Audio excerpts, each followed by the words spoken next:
하나님 말씀 보겠습니다. 빌립보서 4장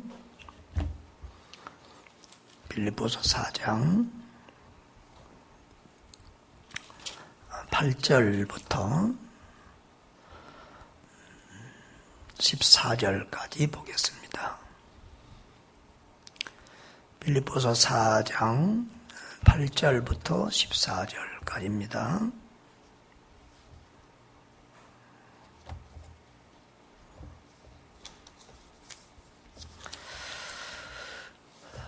같이 함께 읽겠습니다.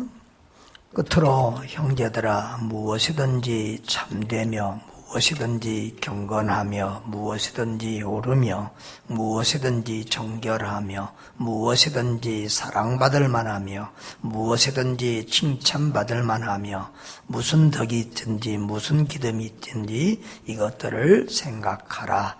너희는 내게 배우고 받고 듣고 본 바를 행하라. 그리하면 평강의 하나님이 너희와 함께 계시리라. 내가 주 안에서 크게 기뻐함은 너희가 나를 생각하던 것이 이제 다시 싹이 나미니 너희가 또한 이를 위하여 생각을 하였으나 기회가 없었느니라. 내가 궁핍함으로 말하는 것이 아니라 어떠한 형편이든 나는 자족하기를 배웠노니 나는 비천에 처할 줄도 알고 풍부에 처할 줄도 알아. 모든 일 곧 배고픔과 풍부와 궁핍에도 처할 줄 아는 일체의 비결을 배웠노라. 내게 능력 주시는 자 안에서 내가 모든 것을 할 수 있느니라. 그러나 너희가 내 괴로움에 함께 참여하였으니 잘하였도다. 아멘.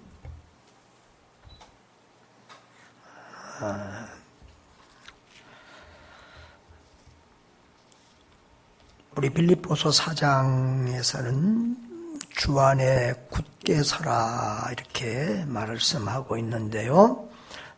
주님 안에 굳게 설 수 있는 몇 가지 방법들을 말씀합니다. 2절에서 3절에서는 같은 마음을 품어라 그렇게 했고요. 4절에서 7절까지는 항상 기뻐해라. 우리 주 안에서 같은 마음을 품고 한 목적을 향하여 달려가야 되고, 그리고 이제 주 안에서 또 항상 기뻐하는 삶을 살아야 된다. 그렇게 말하면서 이제 8절에서 오늘 본문에는 우리가 주 안에서 이렇게 주의 뜻에 합당한 생각을 하고 행동을 해야 된다. 그런 말씀을 하고 있습니다.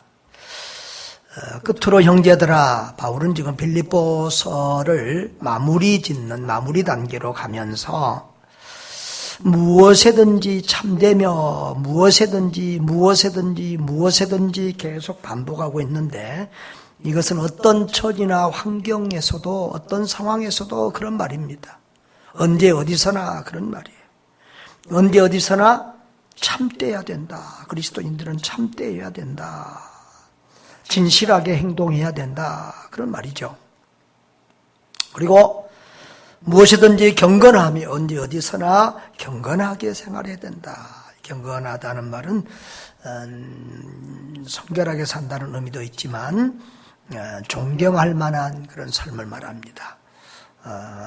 세상에서도 존경을 받을 만한 그런 삶을 살아야 된다. 그 다음에 무엇이든지 옳으며 그랬습니다. 의롭게 또 하나님의 뜻에 부합하고 합당하게 살아야 된다는 것입니다. 옳고 그름 앞에서 우리가 하나님 앞에서 하나님의 뜻에 합당한 그런 의를 추구하는 삶을 살아야 된다. 그 다음에 무엇이든지 정결하며 그랬습니다. 깨끗하고 성결한 삶을 살라는 것이죠. 당시 이 빌립보서가 기록될 때나 신약의 많은 서신들이 기록될 때는 이 영지주의 이단이 있어서 방탕하고 이렇게 우리 영혼과 육신이 온전히 분리되어 있으니까 우리 영혼이 구원받는 것하고 우리 육신하고는 관계가 별로 없다. 그래서 육신은 이건 죄덩어리니까 죄 짓고 살도록 그냥 놔둬도 된다. 이런 논리들을 펴는 이단들이 있었습니다. 영지주의. 그래서 그런 방탕한 그런 삶이 아니라 그리스도인은 성결한 삶을, 경건하고 성결한 삶을 살아야 된다. 그리고 무엇이든지 사랑받을 만한 삶을 살아야 된다. 우리는 늘 남이 나를 사랑해 주기를 바랍니다. 사랑받기를 바라는데요. 사람들은 그렇습니다. 사랑받을 만한 행동을 하면 억지로 막 의도적으로 막 미워하기 위해서 미워하고 그런 사람 없습니다. 사랑받을 만한 행동을 하면 대부분의 사람이 사랑합니다. 그래서 사랑받을 만한 그런 행동을 해야 된다. 그 다음에 무엇이든지 칭찬받을 만하며 그랬습니다. 칭찬받을 만한 삶을 살아야 된다. 하나님께는 영광이 로마서에도 그렇죠. 세상에서 칭찬을 받을 만한 삶을 살아야 된다. 사도행전에도 예루살렘 교회가 세상에서 칭송을 받았다 그랬습니다. 참 요즘 우리 한국 교회가 세상에서 칭송을 받을 수 없는 그런 상황이 돼서 너무 참 힘들고 부끄럽습니다. 이런 문제들은 참 어렵지요, 사실은. 불신자들은 우리하고 생각과 사고가 다르기 때문에 정말 하나님께도 칭찬을 받고 세상에서도 칭찬을 받아야 되는데 그런 상황이 쉽지 않을 때가 있습니다. 지금 우리 코로나 한국교회 상황이 참 그런 것 같습니다. 저는 이번 주에 우리 5층에 학사관 공사를 하는데 옆에 집 사람이 막 찾아와서 책임자가 누구냐고 막 금방 때려 펼 것처럼 막 위에 런닝 하나 입고 와가지고 막 인상을 쓰고 얼마나 무섭게 하는지 맞아 죽을 줄 알았습니다. 더덕더덕 막 이 창문을 낸다고 내니까 소리가 나니까 화가 나서 밥 먹다가 뛰어왔다는 거예요. 그래서 이런 일이 있으면 일찍 얘기를 해야 될 거 아니냐. 그래야 좀 피해 있기라도 할 거 아니냐. 그분 말도 맞더라고요. 우리가 일을 하다 보니까 이 방 하나가 저쪽 방들은 전에 이제 창문에 있는 걸 살짝 막아놨기 때문에 뭐 소리가 났어도 크게 그렇게 하지 않았는데 이쪽 502호 쪽 여기는 좀 기존에 이렇게 세멘트 공구로 돼 있더라고요. 그래서 그걸 깨뜨리는데 뭐 사다리차가 와가지고 막 굉장히 소리가 심하게 났어요. 좀 상당히 시간도 걸리더라고요. 그래서 저는 그 옛날에 우리 3층에 주방할 때 벽을 이렇게 뭐 가서 커팅하고 이런 걸 보고 그런 식으로 하면 크게 어렵지 않을 거 아니겠나 이래 생각했는데 이렇게 막 두두두 하는 걸로 와서 막 이렇게 하니까 굉장히 소리도 시끄럽고 아마 많이들 불편했을 것 같아요. 그래서 생각해 보니까 미안하기도 하고 또 지금 상황에서 교회가 세상에서 날 교회는 우리가 세상을 이기지 않고 져야 된다고 저는 생각을 합니다. 자꾸 져야 돼요. 세상 사람들하고 이기려고 하면 우리가 전도를 못해요. 덕을 못 세워요. 그래서 아주 그분한테 싹싹 빌었어요. 잘못하다고, 미안하다고. 일이 이렇게 커질 줄 몰랐다고. 그래서 내가 막 말대답하고 싸웠으면, 핑계대고 그랬으면 막 그분이 더 화낼 텐데, 내가 하도 미안하다고 그러니까 화가 좀 수그러져갖고 가더라고요. 그래서 그리고는 이제 또 옆에 조금 욕쟁이 할머니 있잖아요. 그 할머니가 또 막 일하는 분들에게 난리했다고 그래요. 마침 공원에 앉아 있어서 또 찾아가서 손 따뜻하게 잡으면서 할머니 정말 미안해요. 이렇게 이럴 줄 몰랐어요. 뭐 그러니까 그 할머니는 또 내 앞에서는 한 말도 안 하거든요. 나하고는 또 나한테는 잘해요. 아이, 괜찮다고 막 그러면서도. 그래서 어떤 그날 급히 화장지, 큰 화장지 이 통으로 사갖고 여기 두 집 아주 집집마다 다 1, 2, 3층 집집마다 다 돌리라고 그랬어요. 그러면서 이렇게 미안하다고 아주 이렇게 어떻게 일을 하다 보니 이래 됐다고 용서하시라고 이제 이렇게 해서 다들 보내고 인사해서 그랬더니 아이고 뭐 일이 안 해도 되는데 하는 집도 있고 아까 그 화냈던 할아버지도 우리 부목사님이 갔는데 많이 좀 이렇게 수그러들었더라고 그래요. 아무튼 우리가 참 세상에서 칭찬을 받아야 되는데 참 그러지 못할 때가 있어서 좀 그렇고요. 그래도 참 감사한 것은 이렇게 주변의 교회들이 예배드리고 이러면 막 현수 막 걸고 못 드리게 하고 막 방해하고 신고하고 그런데 우리 이웃들은 그래도 우리 교회하고 그렇게 특별히 관계를 그렇게 하는 이웃들이 없어서 감사하고 또 그동안 우리 교회가 또 주차장도 개방하고 나름 또 이렇게 잘해보려고 하는 부분들도 있어서 또 그러기도 할 것입니다. 아무튼 주변의 교회가 좋은 소문이 나야 되고요. 늘 칭찬받는 그런 교회가 되도록 기도하고 우리 성도들도 우리의 삶의 현장에서 하나님 보시기에도 아름답고 세상 사람들 불신자에게도 칭찬받고 사랑받을 만한 그런 사람들 될 수 있기를 주의 이름으로 축복합니다.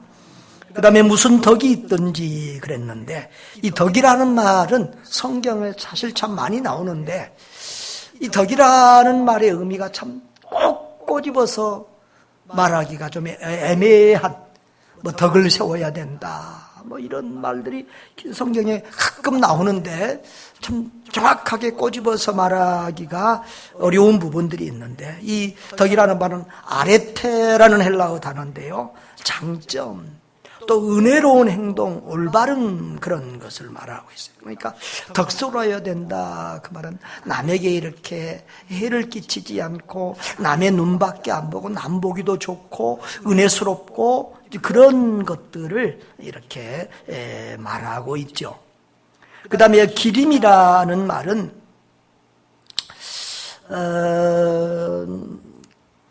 이렇게 좀 이 덕하고 연결되어 있는 말인데요. 덕스러운 행동으로 도덕적으로 칭찬받는 것을 말하고 있어요. 그러니까 덕이 있든지 기림이 있든지 이 말은 도덕적으로 칭찬받을 만한 삶을 살아야 된다 이렇게 말하고 있습니다. 그러면서 마지막에 이것들을 생각하라. 7가지를 얘기한 다음에 이것들을 생각하라 그랬어요. 여기 생각하라는 말은 숙고하라는 말이에요. 그러니까 계속해서 생각하고 묵상하고 그래서 내 마음에 머물게 하라 그런 뜻이에요. 이런 생각들이 이런 덕들이 우리 마음에 머물게 하라. 우리 그리스도인들은 이렇게 모든 삶에서 진실하고 참돼야 된다. 경건해야 된다.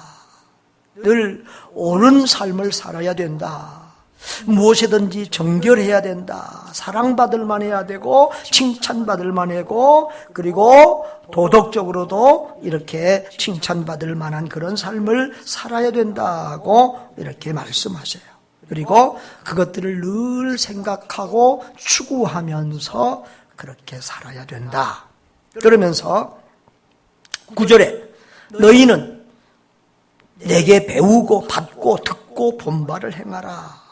4번이나 배우고 받고 듣고 본바를 행하라 이렇게 강조하고 있습니다.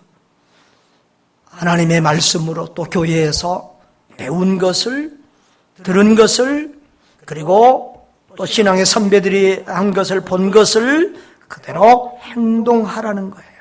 다시 말하면 믿음이 있는 삶을 살라는 것이죠. 행함을 지금 강조하고 있습니다.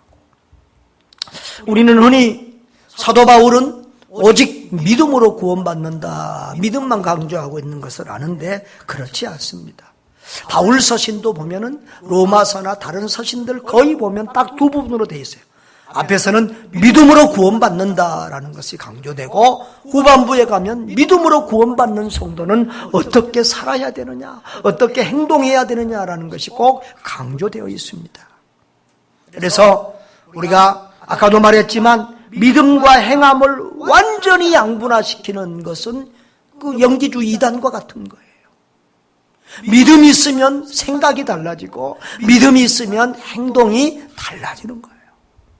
그래서 믿음과 행함은 같이 가는 거예요. 같이 가는 거예요. 그래서 행하라 그리하면 평강의 하나님이 너희와 함께 계시리라 그랬어요. 자, 우리가 여기서 4장 7절을 한번 읽어볼 필요가 있겠어요. 4장 7절을 보면, 자, 4장 7절에 뭐라고 그랬어요? 4장 6절과 7절 다 같이 시작. 아무것도 염려하지 말고 다만 모든 일에 기도와 간구로 너희 구할 것을 감사함으로 하나님께 아뢰라. 그리하면 모든 지각에 뛰어난 하나님의 평강이 그리스도 예수 안에서 너희 마음과 생각을 지키시리라. 아멘. 여러분, 기도할 때 염려하지 말고 모든 것을 하나님께 맡기고 기도할 때 하나님의 평강이 우리에게 임한다는 거예요. 아멘. 그게 이제 하나님의 평강이 우리에게 임하는 첫 번째 얘기했어요. 그러니까 우리가 우리의 염려와 걱정을 다 주님께 맡기고 기도할 때 불안하고 염려하고 했던 그런 마음들이 달아나고 하늘의 평강이 우리 가운데 임할 줄 믿습니다. 그 다음에 기도할 때만 하늘의 평강이 임하는 것이 아니라 하나님의 말씀대로 살 때 이렇게 하나님 보시기 아름답고 세상 사람들이 보기도 아름다운 덕스러운 삶, 은혜스러운 삶, 하나님의 말씀대로 살 때 우리에게 평강이 임한다는 거예요. 여러분, 죄를 지으면 마음이 어때요? 편안하지 않아요. 죄를 지으면 마음에 평강이 없어요. 안 좋은 생각을 하면, 나쁜 생각을 하면 마음이 평안하지 않아요. 누군가를 미워하고 누군가와 싸우고 이렇게 살면 마음이 평안하지 않아요. 하나님 안에서 좋은 생각을 하고 좋은 말을 하고 그렇게 하나님 보시기 아름다운 삶을 살고 사람들 속에서도 아름다운 삶을 살면 우리 마음에 하늘 평강이 임하는 줄 믿습니다.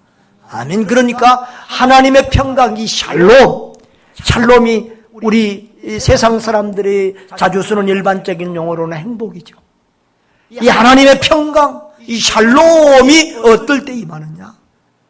염려를 다 주께 맡기고 감사함으로 기도할 때 샬롬이 임하고 하나님의 말씀대로 살 때, 그리스도인답게 살 때, 죄하고는 멀어지고 주님과 가까워지는 삶을 살 때 하나님의 평강 샬롬, 참 행복이 우리 가운데 임하는 줄 믿습니다. 할렐루야. 그 다음에 이제 사도 바울은 계속해서 빌립보 교인들과의 관계 속에서 빌립보 교인들에게 자기 신앙 고백도 하고 또 빌립보 교인들에게 감사의 마음도 전하고 있습니다. 내가 주 안에서 크게 기뻐함은 너희가 나를 생각하던 것이 이제 다시 싹이 나매니 너희가 또한 이를 위하여 생각은 하였으나 기회가 없었느니라 그랬어요. 여러분, 빌립보서 서두에서도 말씀했지만 사도 바울은 지금 로마의 감옥에 있어요. 그런데 빌립보 교회는 바울이 교회를 세우고 그 교회를 몇 달 못 돼서 떠나서 하도 박해가시면서 그랬을 때 이 빌립보 교회는 루디아 자주장사 루디아의 집에서 시작했잖아요. 그리고 빌립보 감옥에 간수의 가정들이, 또 귀신 들렸던 여자가 또 해결받고 또 나오고, 이런 소수의 그룹들이 모였는데, 이 빌립보 교인들은 이 사도 바울이 교회를 떠나서 다른 사역지로 옮겨갈 때에 처음부터 선교비, 재정적인 후원을 하고 기도로 돕던 그런 교회였어요. 그 다음에도 귀에 있을 때마다 또 재정적인 도움을 주면서 기도와 물질로 후원했던 교회인데, 지금 사도 바울이 예루살렘에 2년 동안이나 갇혀 있다가 예루살렘에 가서 이제 잡혀가지고 가이사랴 빌립보라고 하는 것, 그때 당시 헤롯 궁이 있었어요. 거기에 2년 동안이나 잡혀 있다가 그 다음에 이제 로마로 이렇게 갔잖아요. 1차 로마 감옥에 갇히는 상황입니다. 그랬을 때 그 오랫동안 이제 정말 멀리 있어서 도와주지를 못했는데, 이제 다시 그 로마의 감옥에 있는 동안에 에바브라디도 집사님 편에 필요한 물질과 그 도움되는 것들을 이렇게 다 해서 보내고, 또 에바브라디도 집사님이 그 사도 바울을 옥발하지 않고, 그 사도 바울이 있는 집에는 지금 많은 손님들이 온다고 그랬죠. 지금 우리가 같은 감옥이 아니라 연옥 상태, 어떤 집에 갇혀는 있지만은 사람들이 거기 와서 만날 수도 있고 교제하고 말씀 공부도 할 수 있는 이런 상황이에요. 그래서 어떻게 보면 거기가 이제 교회가 된 거예요. 그래서 많은 사람들이 와서 복음을 받고 또 이렇게 가르치고, 그러니까 얼마나 일이 많겠어요. 그 사람들 밥을 해야 되고, 바울 사도의 모든 그 빨래거리라든가 음식이라든가 이런 모든 것들 이렇게 도와주는 이런 일들을 에바브라디도 집사님과 주변 사람들이 했죠. 그러면서 이 에바브라디도 집사님이 병을 얻어서 참 죽을 고비를 넘길 정도로 이렇게 헌신을 했는데, 바로 이제 그런 것들에 대해서 감사하는 거예요. 주 안에서 내가 크게 기뻐한다. 빌립보 교회가 다시 나에게 이렇게 다가와서 물질과 또 이렇게 봉사로서 섬기는 이런 것에 대해서 너무 기쁘고 감사하다는 거예요. 너희가 계속해서 나를 위해서 기도하고 도와줄 마음이 있었지만, 그러나 너무 거리상으로도 멀고 시간적으로도 그런 기회가 없었다. 그런데 다시 이렇게 도와줘서 감사한데, 그러나 나는 궁핍해서 내가 없어서 말하는 것이 아니라 어떠한 형편이든지 나는 자족하기를 배웠다. 그러면서 이제 그것에 대해서 설명합니다. 나는 비천에 처할 줄도 알고 풍부에 처할 줄도 알아. 모든 일 곧 배부름과 배고픔과 풍부와 궁핍에도 처할 줄 아는 일체의 비결을 배웠노라 그랬어요. 여기 자족하기를 배웠다, 그 말은 쉬운 번역에는 감사하기를 배웠다 그랬어요. 어떤 상황에서도 감사할 수 있는 그런 믿음을, 그런 능력을 가지고 있다는 거예요. 없다고 불평하지 않고, 또 반대로 있다고 교만하지 않고, 여기서 풍부와 가난, 배부름과 배고픔을 계속 이렇게 비교하고, 양쪽 상반된 얘기를 비교하고 있는데요. 사도 바울은 지금 여기서 자기는 배부른 거 필요 없다, 풍부한 상황 나 원하지 않는다, 이런 게 아니에요.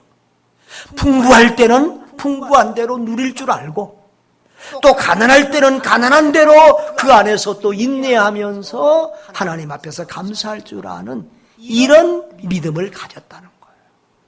어떤 사람들은 또 가난하기 때문에 막 부자들을 비난하고 가진 자들을 막 비난하는 사람들이 있어요.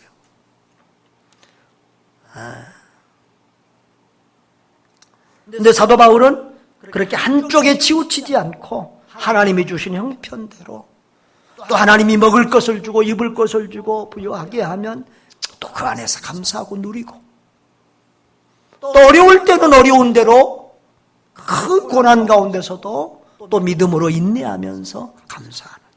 그러니까 어떤 상황에서도 불평하지 않고 교만하지 않고 자기 믿음을 지키고 감사를 지킬 줄 아는 그런 비결을 터득했다는 거예요. 할렐루야.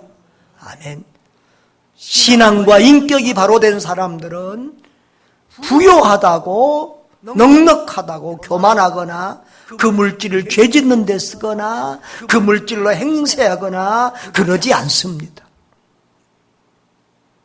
또 믿음 있는 사람들은 가난하고 형편이 어렵다고 불평하고 원망하고 짜증내고 왜 누가 나를 안 도와주냐고 또 하나님 앞에 또 뭐 불평하고 그러지 않습니다. 사도 바울은 부유할 때나 가난할 때나 어떤 상황에서도 잘 적응하고 또 감사할 수 있는 그런 일체의 비결을 배웠다는 거예요. 그것은 왜 가능했어요?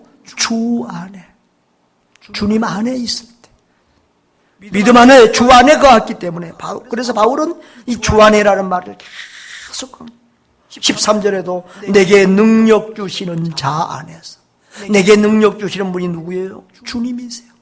그 주님이 어떤 상황, 어떤 환경에서도 그렇게 자기를 지킬 수 있도록 도와주셨다는 거예요. 어떤 환경에서도 바울이 불평하지 않고 원망하지 않고 또 교만하지 않고 낙심하지 않도록 어떤 환경에서도 믿음을 지키며 감사할 수 있는 그런 일체의 비결과 능력을 누가 주셨다고요? 주님이 주셨다는 거예요. 할렐루야. 그러나 14절에 그러나 너희가 내 괴로움에 함께 참여하였으니 잘하였도다. 그래서 사도 바울이 그러면 나는 일체의 비결을 배웠으니까 니들 물건 안 보내도 돼. 왜 쓸데없이 그런 거 보내서? 그렇게 말하지 않았다는 거예요. 크게 10절에 보면 크게 기뻐했다 그랬고 14절에도 잘하였도다. 잘하였도다. 정말 감사하다. 잘했다. 지금 내가 이 감옥에서 물질이 필요할 때, 나를 도와줄 사람이 필요할 때, 그 어려운 때에 내가 꼭 이렇게 필요한 때에 나를 도와주니, 도움이 필요할 때에 나를 도와주니 너무도 고맙다. 잘했다. 다음에 보면은 이제 18절에는 보면은 뭐라고 그래요? 18절 뒤에 보면 향기로운 제물이요 하나님을 기쁘시게 한 것이다. 18절 다 같이 한번 읽어볼까요? 시작. 것이 있고 또 풍부한지라 에바브라디도 편에 너희가 준 것을 받음으로 내가 풍족하니 이는 받으실 만한 향기로운 제물이요 하나님을 기쁘시게 한 것이라. 할렐루야. 그들이 빌립보 성도들이 물질적으로 또 이런 봉사로서 바울 사도를 도와준 것을 향기로운 제물이요 하나님을 기쁘시게 한 것이라고 말하면서 19절에서는 그 풍성한 대로 너희 모든 쓸 것을 채우시리라. 하나님께서 그 물질적으로 헌신한 빌립보 교인들을 풍성하게 채워줄 것을 그렇게 축복하며 빌고 있는 것을 보게 됩니다. 할렐루야. 그렇습니다. 참 우리는 지금 감사하기 참 어려운 상황 가운데 있습니다. 한국교회가 제가 예수 믿으면서부터 지금까지 저는 제일 지금 공경에 처한 상황 같아요. 중간에 독재자라고 막 사람들이 말하는 박정희 대통령, 또 더 뭐한 독재자, 지금도 온 국민의 미움을 받는, 온 국민들이 너무 미워하니까 그분 오래 사는 것 같아요.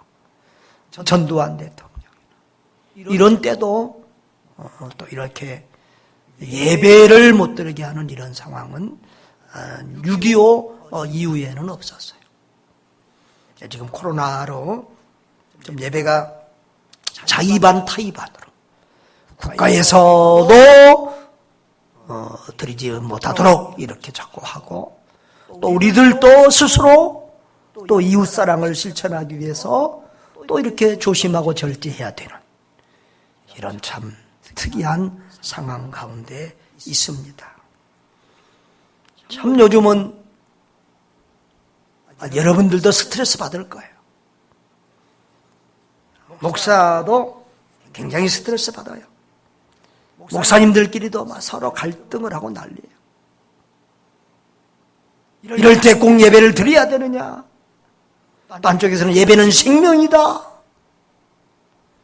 어떤 경우에도 예배는 드려야 된다. 이런 갈등들로 서로 분열하고 다투고, 제가 이렇게 우리 선교사님들, 목사님들하고 나누는 디아스포라 밴드 방이 있어요. 그러면 어떤 목사님들은 거기서 막 또 다투기도 하고, 또 나한테 막 전화해가지고 막 누구 막 얼뜻하고 막 이럴 때 꼭 그렇게 해야 되냐고 막 그러고 막, 그러면 또 이쪽 올려주고 저쪽 올려주고, 아이고 우리가 또 이런 상황에서 서로를 존중하고, 다 서로 믿음이 다르고 생각이 다르니까 또 서로 존중하고 우리가 또 그렇게 기도하고 가야 되지 않겠어요?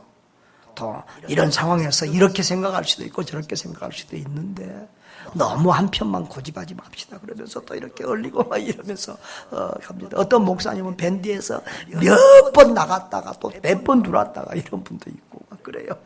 아무튼 참 우리가 무엇이 옳은지 참 어려울 텐데요. 또 이럴 때 서로 자기만 옳다고 또 너무 또 한쪽 편에 옹고집을 부리면서 또 자기만 옳다 그러고 상대편들을 또 비난하고 싸우면, 목사들끼리 교회들끼리 싸우는 이런 상황까지 지금 벌어지고 있어요. 그래서 우리끼리 지금 참 분위기가 안 좋은 것은 교회들끼리 똘똘 하나 뭉치지 못하고 막 지금 막 분위기가 교회끼리 지금 다 갈라지고 난리예요. 그래서 정광훈 씨 어제 또 감옥에서 나오자마자, 감옥이 아니라 자가격리 풀리자마자 또 국민 담화를 했더라고요. 나 그분 보면 참 별로 마음이 안 좋아요. 어쩌든지 좀 국민한테 먼저 사과하고 잘못했다고 속고 대지하고, 그 다음에 자기 할 말, 억울한 일이 있으면 말해야 되는데, 감옥에서도 계속 어떤 소리만 했어요. 근데 어제는 조금 한마디, 미안하단 말 한마디 하고 이렇게 좀 지나갔어요. 그런데 자기는 정치가도 아니고 또 사회 운동가도 아니다 그러면서 또 한국교회를 대표하는 선지자라고 자기가 어린났어요. 아니 자기가 언제 한국교회를 내고, 우리가 언제 자기를 한국교회 대표로 인정을 했고, 언제 우리가 선지자로 그를 선지자적으로 인정했어요. 웃기는 소리. 그러니까 교회를 또 자기 뒤에 교회를 백그라운드로 힘을 삼아서 또 정부하고 싸운다고 자기는 순교하겠다고 그러는데, 이게 지금 무슨 순교를 거기다 갖다 붙여? 예수 그리스도를 위해서 살다 죽어야 순교지, 무슨 정치 운동하다가 죽으면 그게 무슨 순교예요? 정치라고 하는 것은 생각에 따라서 다를 수 있는 분야가 있거든요. 그걸 위해서 싸우다가 죽겠다고 그러면 순교하겠다고. 어디다가 순교를 갖다 붙여? 자기가 무슨 한국교회 지도자예요? 한기총이요. 옛날에는 한기총, 한국기독교총이라는 것인데, 한기총이 한국교회를 10여 년, 20년 전에는 한국교회를 대표했습니다. 그러나 이 정치판이 돼가지고 서로 한기총 회장 되려고 돈 쓰고 세상에 부끄러움이 되면서 한기총을 빠져나오는 교단들이 많이 생겼고, 그리고 이 정광훈 같은 이런 정치꾼들이 서로 다툼을 하고, 또 많은 이단들이 거기 들어가서 교단들이 다 빠져나가 버렸어요. 그래서 지금은 큰 교단은 순복음교단 하나 있어요, 하나. 그러니까 정광훈 목사가 밤낮 순복음교회 이영훈 목사 들맥거리는데, 그 교단 하나 있고 다른 교단들은 다 몇 명 안 되는 교단, 여기저기서 갈라지고 잘린 교단, 이단들을, 특별히 정광훈 목사가 회장되면서 이단들을 많이 받아들여가지고 완전히 거기는 엉망이 됐어요. 그리고 정광훈 목사는 또 그런 이단들을 받아주면서 돈을 받았다는 그런 정황이 있어서 그 회장직도 직무정지당하고 재판받는 과정에 있어요. 그런데 이번에 회장직 그만둔다고 그랬는데, 말했는데, 어차피 직무정지당해서 지금 아무 자기가 할 힘도 없는 회장직이에요. 그거 그만둔 거예요. 그래서 자기가 무슨 한국교회를 대표한다, 한국교회를 선지자다, 그런 말 자체도 건방진 거예요. 교만한 거예요. 한국교회가 그 사람을 대표자라고 생각한 적이 별로 없어요. 소수의 무리. 모르겠어요. 몇 프로나 그렇게 하는지.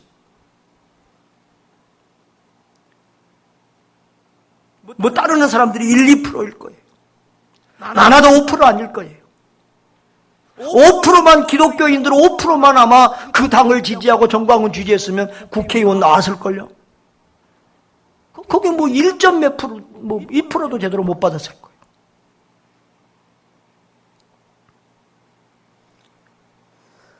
그런데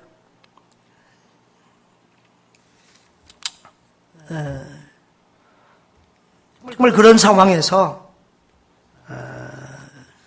우리 한국교회가 이 8.15 집회에 억울한 면도 있을 거예요. 내가 볼 때는 그 사랑제일교회 확진자가 1,000 몇백 명이라는데 그 교인이 그렇게 많지 않아요. 그런데 그 교회를 이런 정치운동 때문에 들락거리는 사람은 많을 거예요. 아무튼 이런 상황에서 정광훈 때문에 당한 한국교회의 피해는 말로 할 수 없어요.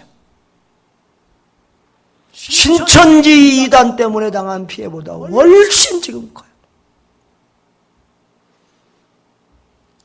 그저께 어떤 댓글을 보니까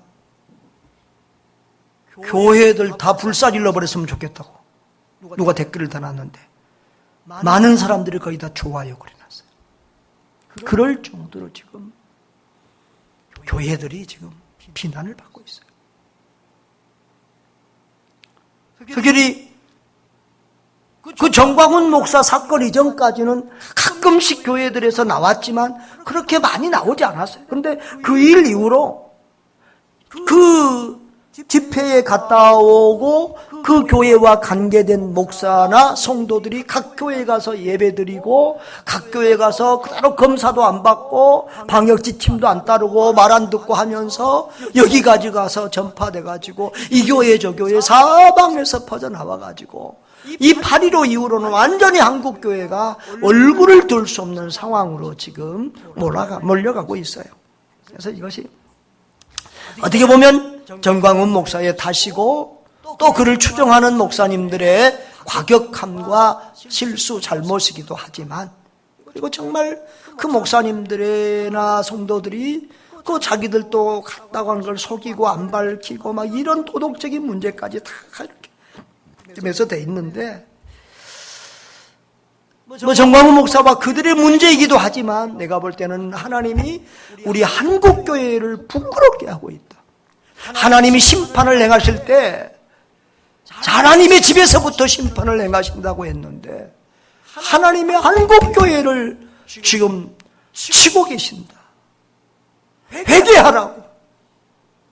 코로나 상황으로 깨닫게 회개하라고 자꾸만 해도 안 하니까 이제는 더 이상 피할 수 없는 코너로 우리를 몰면서 우리 한국교회를 자신들을 돌아봐라. 우리 자신들을 돌아다보고 어디에서 무엇을 잃었는지 너희들을 살피고 요한계시록에 있는 말씀처럼 첫사랑을 잃어버린 것, 진리를 잃어버린 것, 어디에서 잃어버렸는지 살피고 교회의 본연의 모습으로 돌아가야 된다 라고 하는 것입니다. 여러분, 언제든지 교회는 커질 때 문제가 돼요. 오히려 힘이 약할 때보다 힘이 세질 때 문제가 돼요. 한국교회 교인들이 1%도 기독교인들이 1%도 안 됐을 때 한국교회는 성도들은 세상에서 칭송받는 교회였어요. 그런데 지금 20%가 가고 한국 기독교인들이 개신교가 한국의 최대 종교잖아요. 뭐 교회가 부흥이 안 되니 어쩌니 해도 한 2년 전인가 이렇게 갤럽 조사 다 했을 때 최고의 종교가 기독교, 불교인보다 더 많고 가톨릭인보다는 뭐 배 이상 많아요. 그런데 또 가톨릭이나 이런 데에는요, 뭐 이름 걸치고 가톨릭이나 불교는 이름은 걸쳐서도 나는 불교인이라 해도 뭐 절에 1년에 한두 번도 잘 안 가요. 가톨릭 교인들도 그래요. 뭐 출석이 15% 정도. 그러니까 종교인, 이름 걸어놓는 종교인들이 많아요. 그러나 교회는 그래도 한 50% 정도는 그래도 교회를 다니고 예배 드리려고 하고 생명력 있는 신앙생활하는 참 그리스도인들이 많이 있잖아요. 그러니까 지금 불교하고 자꾸 우리가 이제 요즘 언론이 너무 이제 또 정부의 입장에서 또 세상의 입장에서 말하는 언론들이 이렇게 많으니까 요즘은 뭐 TV 뉴스가 전체 분위기를 또 사로잡아 가니까 성도들의 입장에서는 이렇게 좀 다른 각도에서 볼 수 있어요. 그래서 지난번에 어떤 부산 쪽에 어떤 목사님이 글을 올렸는데 그 글이 좋아서 대통령이 그 페이스북에 글을 이렇게 자기한테로 공유했다는 거예요. 그 목사님의 말은 예배 드리지 말라는 것은, 예배를 드리지 못하게 하는 것은 어디에서나 하나님을 예배하라는 거다. 언제나 하나님을 예배하라는 거다. 이런 식으로 또 표현을 했어요. 그러니까 어떤 면에서 애매하게 표현을 하긴 했지만 정말 교회에서의 우리 이런 예배를 상당히 좀 별 중요시 않게 이렇게 표현을 했어요. 그래서 그러니까 지금 예배를 안 드렸으면 좋겠다고 생각하는 정부나 불신자들 입장에서는 야, 저런 훌륭한 목사님도 있네, 이렇게 됐을 거예요. 이번 주에도 저 충청도의 감리교 목사님 한 분이 여러분도 아마 보셨을 거예요. 뉴스도 나오고 난리가 났어요. 예배는 생명처럼 귀한 것입니다, 위에 딱 써놓고. 그러나 우리가 예배 드리는 것이 다른 사람들의 생명을 위협하는 일이 되면은 우리는 예배를 안 드리는 것이 맞습니다, 이렇게 딱 해놓으니까 야, 감동된다고 막 좋다고 뉴스에 나오고. 여러분도 보셨죠? 예. 그래요. 지금 방역당국의 입장에서 볼 때는, 불신자들의 입장에서 볼 때는 예배 안 드리면 좋죠. 안 모이면 좋죠. 그러나 여러분, 이 양심의 국가의, 우리 대한민국의 헌법에 양심의 자유와 종교의 자유는 헌법에서 최상위 자리에 있어요. 자, 우리 영상실 내가 그 기도 제목 올린 거 중고 한번 좀 띄워보세요. 자, 물론 이 코로나 방역 상황이 특수 상황이긴 하지만 정말 할 수 있는 대로 정부는 양심의 자유와 신앙의 자유를 지켜줘야 돼요. 그래서 사실은 이제 이번에 이런 사태는 정부에서 예배 드리지 마, 그러니까 지혜롭지가 않아요. 내가 볼 때는 정부가 좀 이런 상황에서 급할지라도 교회 대표나 전문가들을 좀 불러서 지금 정부가 이런 시책을 펴려고 하는데 어떻습니까? 서로 그러면은 서로 이렇게 상황을 알고 서로를 배려하면 되는데, 그것은 예배를 드려라, 드리지 말아라, 뭐 영상 예배로 해라, 뭐로 해라, 이런 건 정부가 명령할 수 있는 명령사항은 아니에요. 권고하고 이런 상황인데 교회들도 좀 협조를 해주기를 바랍니다. 이렇게 했으면 아무 문제가 없어요. 그리고 교회들도 지금까지도 최대한 협조하고 있고, 여러분 대다수의 교회가요 이미 2월 달부터 영상 예배 드린 교회들 많고요, 그리고 오후 예배 이런 예배 안 드리는 교회들이 많아요. 아직까지도 식사 뭐 안 하고 소모임 안 하고 이렇게들 하는 교회들이 얼마나 많은지 몰라요. 그런데 또 다른 일반인들에게는 실내에는 50명, 실외에서는 100명 모여도 된다 그렇게 하면서 교회에서는 영상 예배 비대면으로 해라. 대면 예배 안 된다. 그리고 영상으로 해야 된다. 또 영상을 찍기 위한 20명까지만 나간다. 이런 것들이 이제 좀 공평하지 못하고 지혜롭지 못한 거죠. 그래서 어떤 목사님들은 지하철 가서 예배하다고. 지하철 타보셨어요? 지하철 타보셨냐고요? 거기 사람들이 가득 찼잖아요. 그런데 그런 데서는 뭐 위험하다고 안 하고, 교회는 뚝뚝 떨어졌어도 위험해서 예배 못 드린다고 그러니까 그러면 우리 지하철 가서 예배 드리자. 그래가지고 또 그게 한참 목사님들 속에서 떠돌기도 했어요. 여러분 가장 위험한 게 지금 지하철, 버스 이런 대중교통, 식당 이런 데인데, 그 지하철에서 한 명이라도 그냥 코로나 환자 나왔다고 있어요? 없잖아요. 근데 다 이제 성도들에 의해서 전파돼도 이 성도들이 밖에 가서 묻혀왔으니까 교회에서 코로나가 생기는 건데, 교회 예배 시간은 1시간, 길어야 2시간, 이렇게 잠깐 머물다 가는데, 이 모든 것이 교회에서 코로나가 발생한 것처럼 언론들이 이렇고, 교회에만 가지 마라 그러니까. 오늘도 어떤 성도하고 통화했는데 교회 가지 마라 이거예요. 그런데 자기만 못 가는 것이 아니라 엄마나 가족들도 가면 안 된다고. 다 조사하고.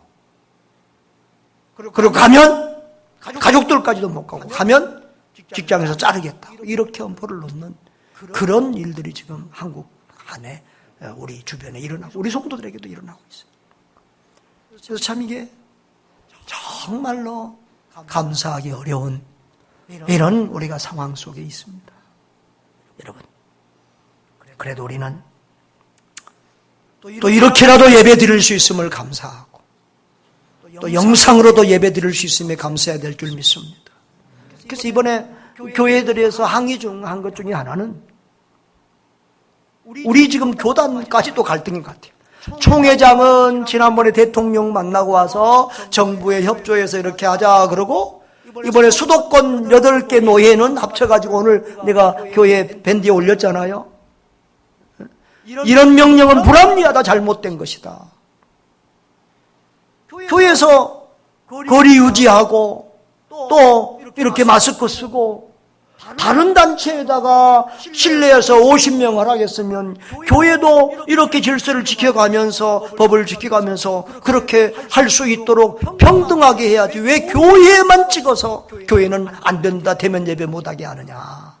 그리고 영상 예배 하라고 했는데, 지금 한국교회 80%가 영상 예배를 드릴 수 있는 시스템이나 시설이 안 돼 있다는 거예요. 근데 무조건 그런 거 알아보지도 않고 교회하고 상의도 없이 무조건 영상 예배로 드려라, 갑자기 그렇게 하면 어떻게 하느냐 라고 하는 거죠. 이건 교회에 대한 박해다, 예배 드리지 말라는 거다. 그리고 영상 예배하면 지금 우리 할머니들, 어르신들 영상 예배 어떻게 드리는 줄 알아요? 모르잖아요. 그래서 참 우리가 이런 답답한 상황 속에 있습니다.